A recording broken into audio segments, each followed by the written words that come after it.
Madame, Monsieur, bonsoir et bienvenue dans le 20h de TFM. Dans l'actualité de ce mercredi, une partie des migrants de Fass-Boye retrouvés au Cap-Vert. 7 corps sans vie et 38 rescapés. Selon l'Organisation internationale pour les migrations, plus de 60 migrants ont perdu la vie à bord de cette pirogue. À Fass-Boye, au vertige de l'inquiétude succède l'affliction du deuil pour certaines familles. Reportage à suivre. 96 heures de grève décrétées depuis hier par les travailleurs des collectivités territoriales. Parmi les doléances, ils revendiquent l'augmentation généralisée des salaires et d'autres aspects contractuels. On vous explique tout dans cette édition. Non à l'assaut au Niger. Les Sénégalais établis à Niamey se disent contre l'intervention militaire. Une éventuelle participation des Djambars pourrait avoir des conséquences sur leur séjour au Niger. Et puis à propos du Niger, selon le Monde Afrique, l'Union africaine rejette toute intervention militaire et se désolidarise de la CEDEAO.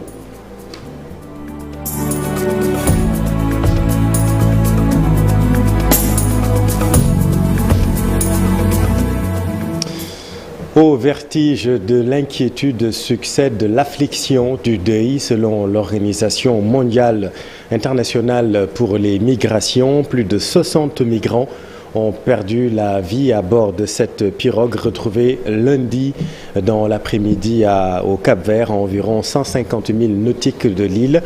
38 rescapés, 7 corps sur la centaine de candidats qui avaient embarqué de Fass-Boye.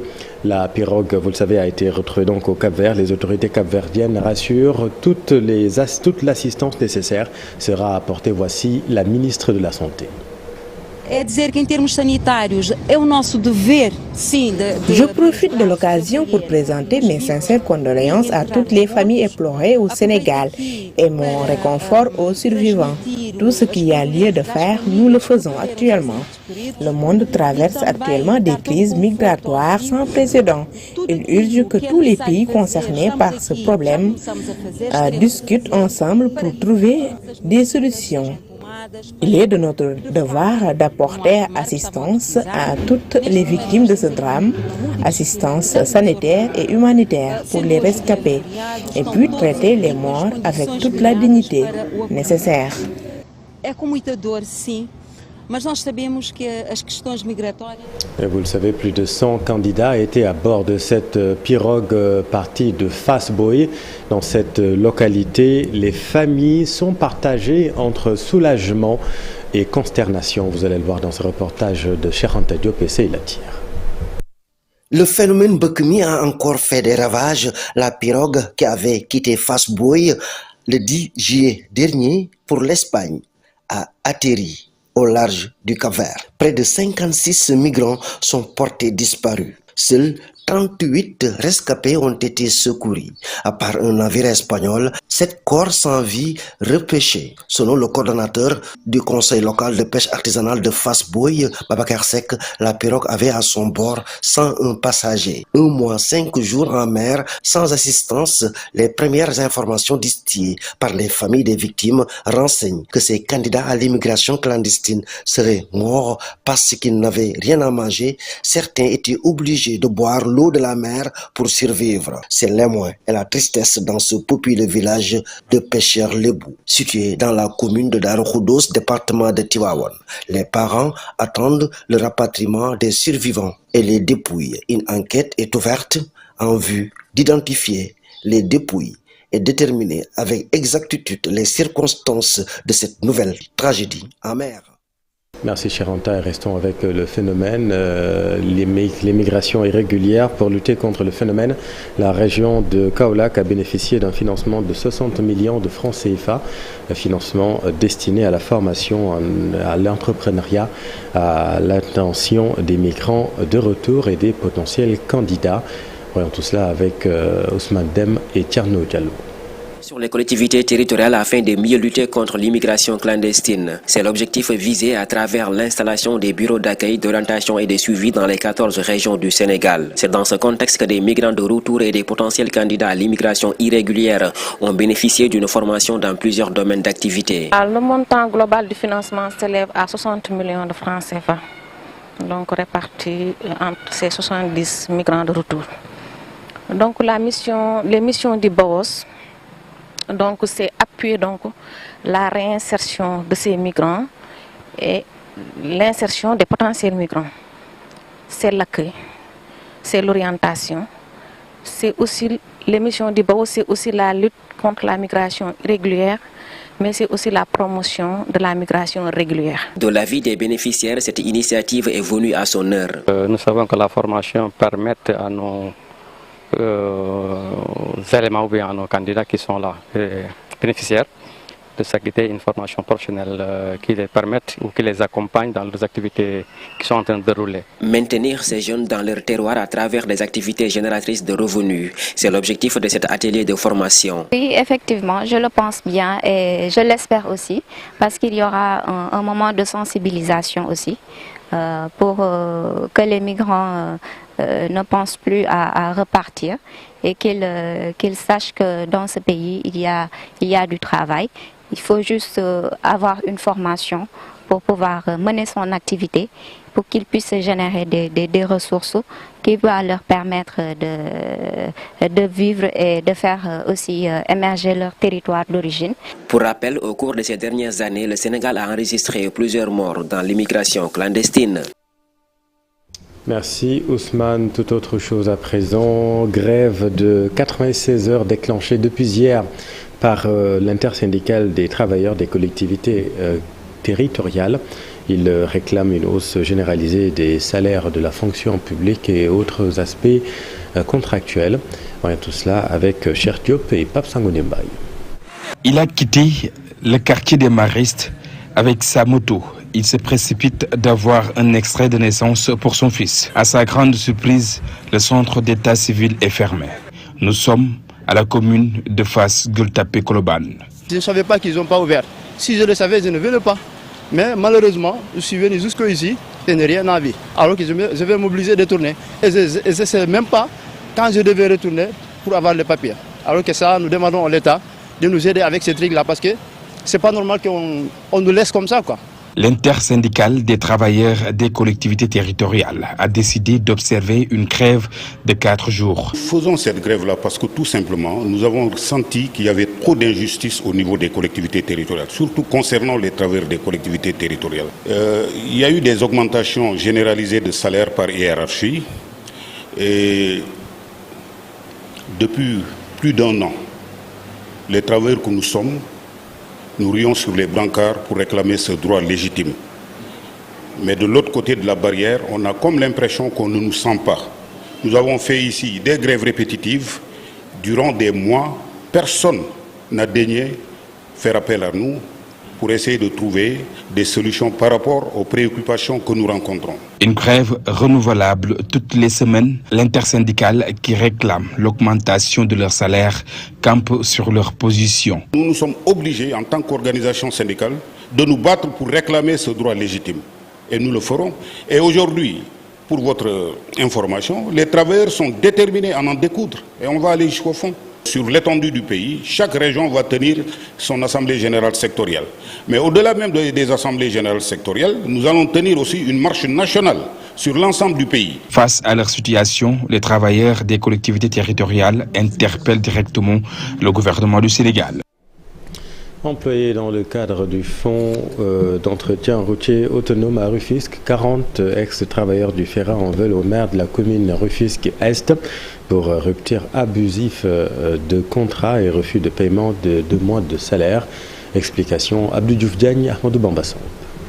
Oui, et les difficultés de déplacement qu'elle engendre, ces ex-travailleurs de la commune de Rufisque-Est se sont donné rendez-vous à leur poste habituel de travail pour une mobilisation en guise de contestation contre le maire Elimane Sakho Sembène. Il leur doit 2 mois d'arriérés de salaire selon eux. Quand des agents de la route qui travaillent matin et soir, quand la salaire vient, la poussière et tout, ils essaient de faire le maximum pour à leurs obligations qu'ils devaient à la mairie et à la FERA. Et le fonds d'entretien routier autonome devrait nous assister. Nous sommes ici par rapport à ça pour que ça ne se reproduise pas. Si ce n'est pas nous, et les autres qui sont dans cette même situation qu'ils puissent ne pas avoir ce même problème. Les manifestants reprochent aussi à l'édile de Rufisque-Est sa gestion népotiste. On nous a mis à la porte, c'est le maire de la commune de Rufisque-Est, du nom de Iliman Sako Semben, qui nous a mis à la porte sans raison. Et depuis plus de 7 mois, on nous doit 2 mois de salaire qu'on ne nous a même pas payé. En plus de ça, quand on aille à la mairie pour demander ce qui se passe par rapport à notre salaire, ils nous amènent la police. Le commandant de la brigade de la commune qui se trouve à Gouymourit, il nous demande, en plus, appelle nos agents pour leur intimider. Et ça ne devrait pas être dans un pays de droit. Très déterminés, ces pères et mères de famille demandent l'arbitrage des responsables du fonds d'entretien routier autonome et des autorités compétentes. À Mbane, dans le nord, les habitants du village de Sanentak, fondé en 1862, sont furieux. Ils ont reçu des sommations pour quitter leurs terres où des mosquées, des maisons et des cimetières sont construits. Explication Ousseynou Diop, Habib Sek. Le village de Sanentak, dans la commune de Mbane, est fondé en 1862. Il y a de cela quelques jours, les habitants du village ont reçu des sommations pour mettre fin à toute activité agricole sur une superficie de 1700 hectares. C'est ce que la population de Sénène ne veut pas entendre et ne compte pas accepter. Nous avons laissé tout pour revenir ici aux sources. Nous tous, nous avons retenu chez nous pour cultiver ces terres. Et nous n'accepterons jamais que ces Niguinia prennent ces terres-là. Les habitants, composés essentiellement d'agriculteurs, sollicitent l'aide du gouvernement pour conserver leurs terres.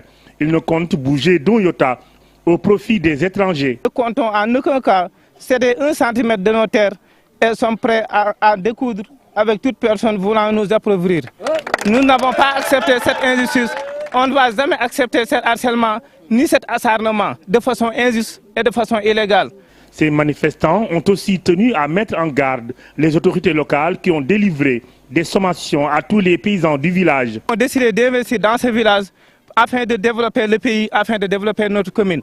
Nous n'avons jamais accepté cette injustice. Nous disons non à cette forfaiture, nous disons non à cet harcèlement. Nous lançons un appel solennellement à toutes les populations, tout le monde, tout le Sénégal, qui peut nous aider, venir nous aider, car nous n'avons que ces terres. Aujourd'hui, à Sanentak, la population est furieuse. Les jeunes du village ont promis de passer à la vitesse supérieure si les étrangers décident de récupérer la terre de leurs ancêtres. Grève de la faim de certains détenus, dont Ousmane Sonko. Les défenseurs des droits de l'homme appellent à l'arrêt de la grève. Certains parmi eux annoncent avoir entrepris des démarches dans le but de faire arrêter cette forme de lutte dangereuse. Reportage Habib Faye et Youssou Barro. C'est devenu la nouvelle méthode de lutte des détenus au Sénégal. La grève de la faim entamée par Ousmane Sonko, entraînant d'autres prisonniers, n'est pas sans conséquences. Le comité sénégalais des droits de l'homme les invite à une rupture de la diète alimentaire. Un appel solennel pour qu'ils arrêtent la grève de la faim. Parce que comme vous le savez, la grève de la faim peut avoir des conséquences assez néfaste sur le plan de la santé. La situation est tendue du côté de la Ligue sénégalaise des droits de l'homme pour une démarche pacifique. Les deux protagonistes s'entêtent à lâcher du lest. La Ligue, on est dans la démarche, c'est pas très simple. Nous sommes dans une situation de bras de fer. D'une tension vive des deux côtés. Il y a des positions assez antagoniques, des positions extrêmes des deux côtés. C'est regrettable. Puisqu'on est en politique, on n'est pas des ennemis. Sur le plan juridique, Maître Papsen estime que les détenus ont le droit de formuler des demandes motivées par une liberté provisoire en raison de leur état sanitaire. Mais la décision finale appartient au juge. Il est prévu dans notre code de procédure pénale et dans notre code pénal, et d'ailleurs dans d'autres textes qui régissent le procès pénal, il est prévu le cas de maladie incompatible avec une détention. Et tout cela doit se faire dans le cadre du respect des dispositions légales en vigueur. Mais je ne pense pas aujourd'hui que cette question puisse être réglée en dehors du cadre judiciaire, donc par rapport à la décision qui doit être prise in fine pour régler ces genres de situations. Mais vraiment, je tiens à rappeler que nous, à notre niveau, c'est vraiment parce que nous n'avons aucun élément aujourd'hui sur lequel on peut se fonder pour nous prononcer sur la situation sanitaire de ces inculpés-là. Toutefois, le président de la Ligue regrette cette situation. On peut regretter cette situation-là au Sénégal, qu'on en arrive à faire de la grève de la faim de façon aussi massive. Et donc, imaginez, demander à l'État d'être beaucoup plus humain, que ça soit moins dur, moins sévère, qu'on puisse arriver à des solutions pacifiques. Déjà 18 jours que Ousmane Sonko observe une diète alimentaire, une vague de soutien est née pour lui demander de stopper la grève de la faim. Merci Habib. Le journaliste Abdourahmane Sakho bénéficie d'un retour de parquet. Le président de l'association de la presse en ligne demande sa libération immédiate. Voici vraiment Lissa Faye avec Mamadou Fall. Dans une démocratie, ce sont en tout cas des choses qui sont à éviter, qui sont à bannir. Et surtout que le président de la République avait pris l'engagement à 2 reprises devant en tout cas des partenaires internationaux. Et ce qu'il faut dire en fait, c'est que dans la pratique professionnelle, il peut y avoir des erreurs. Mais des erreurs, elles sont humaines et on constate cela dans toutes les professions. Et ce qu'il faut dire aussi, c'est que c'est un jeune confrère qui vient de démarrer, disons, dans la profession, et cela peut constituer un traumatisme, et cela peut constituer, disons, aussi une gêne. Et c'est pour ça, en fait, que nous interpellons directement le ministère de la Justice, parce que lors de notre rencontre le 15 juin passé, nous avions en tout cas parler des mécanismes qui sont quand même dans la presse, qui nous permettent de régler et de trouver des solutions par rapport à certaines dérives que nous vivons dans la presse. Tout autre chose, l'Office national de l'assainissement du Sénégal démarre un audit technique et organisationnel de fonctionnement de la chaîne de service des boues de vidange au Sénégal. Laquelle étude a pour objectif de revoir le fonctionnement institutionnel des stations. Fatou Bintou Conté.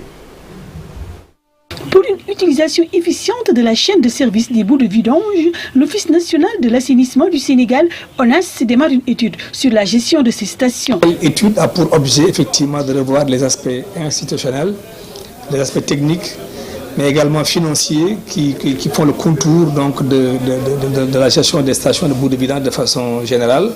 Des travaux nous permettra d'avoir un cadre institutionnel partagé de tous et efficace, mais également arriver à avoir une bonne chaîne de valeur efficace dans la gestion des stations de boues de vidange. Ces boues de vidange dont l'utilité est multiple avoir plusieurs aspects, dont celui économique. Il y a le volet traitement, c'est vrai, qui est important, mais il y a la commercialisation des sous-produits, tels que la boue, tels que l'eau épurée, etc., qui peuvent être d'un apport inestimable dans l'économie, notamment dans le secteur agricole, mais également horticole de ce pays-là.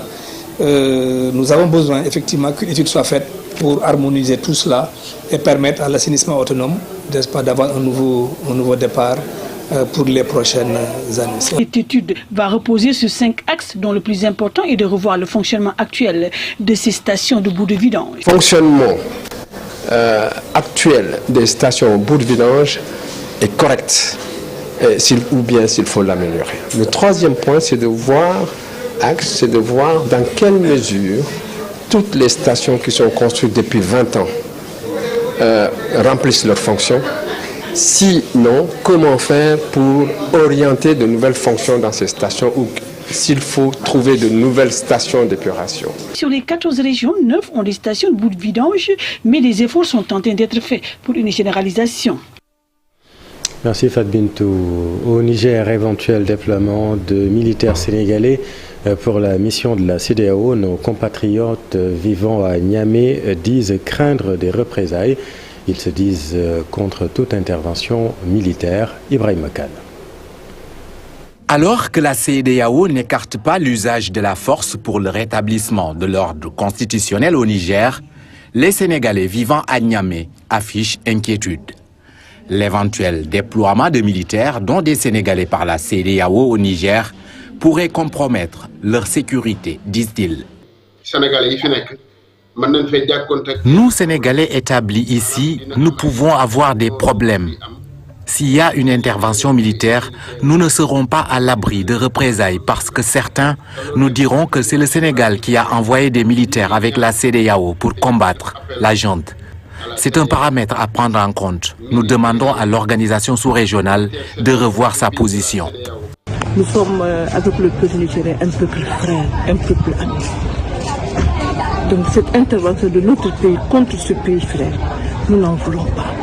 Nous demandons au peuple sénégalais de regarder encore cette façon de faire et de dire non vraiment à cette intervention. Pour nos compatriotes établis au Niger, il faut privilégier la voie diplomatique plutôt que l'usage de la force. D'ailleurs, ils prévoient un rassemblement ce jeudi pour témoigner leur soutien au peuple nigérian. Nous sommes contre l'intervention militaire. Il faut privilégier la voie diplomatique. Moi, je suis né ici, mes enfants aussi. Je ne connais que le Niger. Si aujourd'hui il y a la guerre, que ferons-nous? Je demande à l'État du Sénégal de changer de stratégie. Rappelons que la CEDEAO envisage de déployer des troupes au Niger pour en découdre avec la junte au pouvoir dans l'optique de rétablir l'ordre constitutionnel. Une réunion des chefs d'État de l'organisation sous-régionale est même prévue ce jeudi à Accra. Et selon le Monde Afrique, Ibrahima, l'Union africaine rejette toute intervention militaire et se désolidarise de la CEDEAO. Le point sur l'actualité internationale avec Daniel Diouf. Les sanctions de la CEDEAO contre le Niger sèment la discorde au sein du Conseil paix et sécurité de l'Union africaine qui s'est réuni à Addis Abeba le 14 août. Des discussions difficiles entre membres du Conseil, pas de consensus. Une source diplomatique africaine y voit le signe d'une prise de conscience d'une situation inédite. La même source indique que les textes continentaux ne correspondent plus. Certains au sein du Conseil ont souhaité émettre des réserves et demander des clarifications sur l'éventuelle voie militaire envisagée par la CEDEAO. Les pays d'Afrique australe et d'Afrique du Nord sont vent debout contre toute intervention militaire. Les pays d'Afrique centrale aussi en désaccord avec la CEDEAO. Pendant ce temps, Ali Mahaman Lamine Zeyn, le Premier ministre de la junte, dit être dans un processus de transition. Déclaration faite mardi à la sortie de son audience avec le président du Tchad, porteur d'un message de la part du président du Conseil national pour la sauvegarde de la patrie, Abdourahmane Tiani. Le Niger, où au moins 17 soldats ont été tués et 20 blessés dans une attaque de djihadistes présumés près de la frontière avec le Burkina Faso, annonce faite par le ministère de la Défense à Niamey. Au moins 18 personnes noyées dans l'ouest de la République démocratique du Congo après qu'un bateau fluvial transportant plus de 300 passagers s'est scindé en deux. C'est ce qu'a déclaré mardi un responsable de la police locale. La plupart des personnes à bord du bateau étaient des fonctionnaires locaux. Les habitants des communautés riveraines du Congo utilisent des bacs en bois appelés baleinières pour se rendre à leur lieu de travail dans des régions où il n'y a souvent pas de route. Et puis des centaines de catholiques, dont beaucoup d'Africains noirs et des musulmans tunisiens, ont participé mardi près de Tunis à une procession derrière une statue de la Vierge, comme on peut le voir sur ces images, pour appeler au vivre ensemble après de vives tensions dans le pays autour du dossier des migrants. Il y a 100 ans que la statue de la Vierge avait voyagé de Trapani en Sicile vers la Goulette à Tunis. L'évêque de Trapani s'est réjoui que la Madone puisse se promener dans les rues pour bénir tous les habitants de la Goulette et de Tunisie. Cette procession vise à montrer que la Goulette et la Tunisie sont un modèle de coexistence entre les religions et les pays d'origine, selon l'évêque de Trapani. Merci beaucoup Daniel, et nous apprenons l'actualité nationale cette fois que le journaliste Abdourahmane Sarrou de Sénégal a été libéré. Sport, volleyball, championnat élite de volleyball masculin, ISEC Sport conserve son titre, un nouveau sacre obtenu devant l'AS Ville de Dakar. Cher Sadibou Boudjara. L'hégémonie de l'ISEC Sport sur le volleyball masculin du Sénégal continue. En venant à bout de l'AS Ville de Dakar 3-7-2 en finale du championnat élite, le club estudiantin conserve son titre. C'est vrai que c'est une nouvelle équipe, mais c'est une équipe qui a changé de dénomination. On était en Afrique récemment, on a représenté le Sénégal et avec la prestation qu'on a eue et l'effectif qui s'est renforcé, on a pu défendre notre titre. Le triomphe de l'ISEC l'apothéose de la saison de volleyball marquée par une certaine continuité. Je ne peux que me réjouir de ces deux belles finales à laquelle nous venons d'assister et vraiment remercier l'ensemble des acteurs du monde du volleyball. L'autre satisfaction aussi, c'est que toutes ces équipes finalistes ont amené avec elles leurs écoles de sport et qui ont supporté mais aussi qui ont appris à travers justement ces finales. Donc la fédération se félicite une fois de plus d'arriver au bout de cette saison et de pouvoir justement avoir deux grands champions, à savoir l'équipe de Saltigué chez les filles et l'équipe de l'ISEC. Et ce sont ces mêmes équipes qui avaient gagné l'année dernière. Et donc ça veut dire que bon voilà, seul le travail paye. Pas de satisfaction tout de même. Le Sénégal est absent de la Coupe d'Afrique des Nations de volleyball dames qui se déroule actuellement au Cameroun. Toutefois, la Fédération sénégalaise espère une participation de la sélection masculine à la CAN des hommes en septembre prochain avec une ossature estampillée ISEC Sport. Merci cher, c'est la fin de cette édition. Merci infiniment de l'avoir suivi. Dans un instant, Papa Blader et son invité Soir d'Info la suite. Il s'agit de Souleymane Diallo de Otra Africa. Restez avec nous, vous êtes au bon endroit. Bonne soirée.